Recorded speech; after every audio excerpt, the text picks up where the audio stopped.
Welcome to the Exhibitor Lounge, sponsored by ExhibitEdge.com.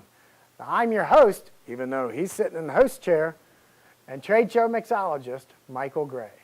Here each week you receive simple, practical, and proven tips to improve your trade show marketing strategy and get better results while maximizing your budget. Well, we didn't want to keep things stale, so we decided let's just switch seats and just mess with everybody. That's great, yeah. But I still get to ask the questions. Oh, I was going to ask you questions this time. Oh, man.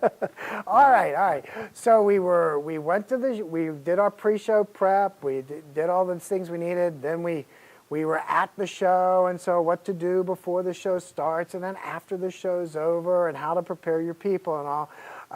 But now it's showtime. We're at the show, man. All right, so let's just dig into what do you mean by your business is on display, or the trade shows, the stage? Well, what it means, Mike, is that people come to you to create these beautiful exhibits, these beautiful booths, and some are really elaborate and some are ornate, but the reality of it is, what you're creating is for people to feel comfortable to come in and speak to the company. Okay. So whether it's whatever I'm selling, whether it's dog food or it's high-end electronics or whatever it might be, companies like I've worked for come to companies like Exhibit Edge to say, all right, build me something. And you remember one year, one guy built a tiki lounge, and I mean, all kinds of nonsense. We did, as you remember, we did race cars, we did diner themes, we did all kinds of stuff. Sure. Because we wanted to have fun. Too often, in a lot of these companies, they're just so buttoned down and they're so stiff, and you need to have that fun. But the key element for everybody is that people do business with other people. Mm-hmm. So you can have the greatest display and the greatest booth, but it's people speaking to other people. So your sales reps are the people who represent your company.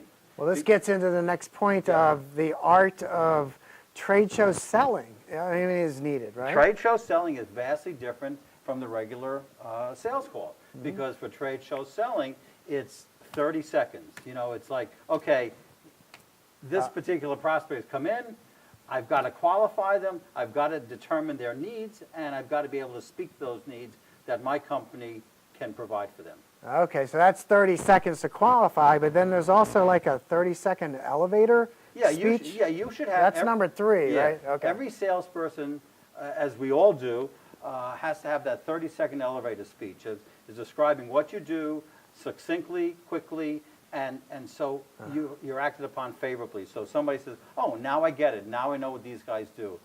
Nothing is worse than somebody comes up to you and says, well, what do you do for a living?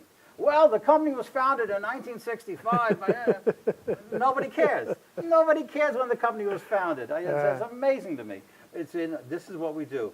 This is the ABC company. We produce widgets, and we've been doing this for the last 12 years, and this is how we do it. Right, and what do you need? And what do you need? That's right. Get the listening thing back in there again. Gotta listen. All right.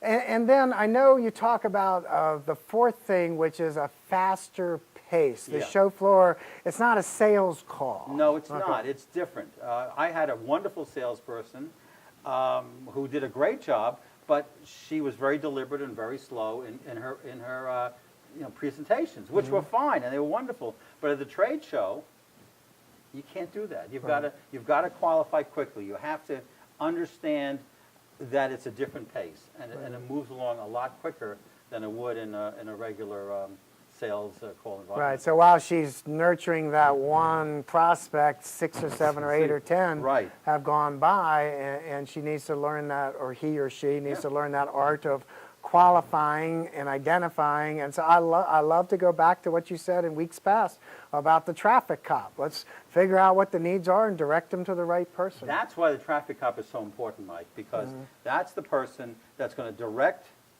the prospects and the customers into the booth. Right. So they say, oh, okay, this guy over here can help you, or that woman over there can help you. And all of a sudden, now you've given the 30 second. First of all, the traffic cop has brought them in. You now have the 30-second, and now you say, okay, now they've passed all these things. Now, a lot of times, the traffic cop may say, this is not a person that's really worthwhile coming in, because their needs is somewhere else. Sometimes, and I think you may remember this, sometimes somebody would slip in that really wasn't, that really shouldn't have been there. So the sales rep would know that, and sometimes the sales rep would like tug at his ear. We'd have a signal. And I remember it was tugging at the ear, which meant I should come over and say, oh, you know, Bob has an important phone call he's got to make, and Right. thank you, and I'll finish up. But in some ways, I like to explain how to get rid of a person. Yeah. It's just as important to be able to let go of a person, and sometimes I will use that inexpensive giveaway to do that.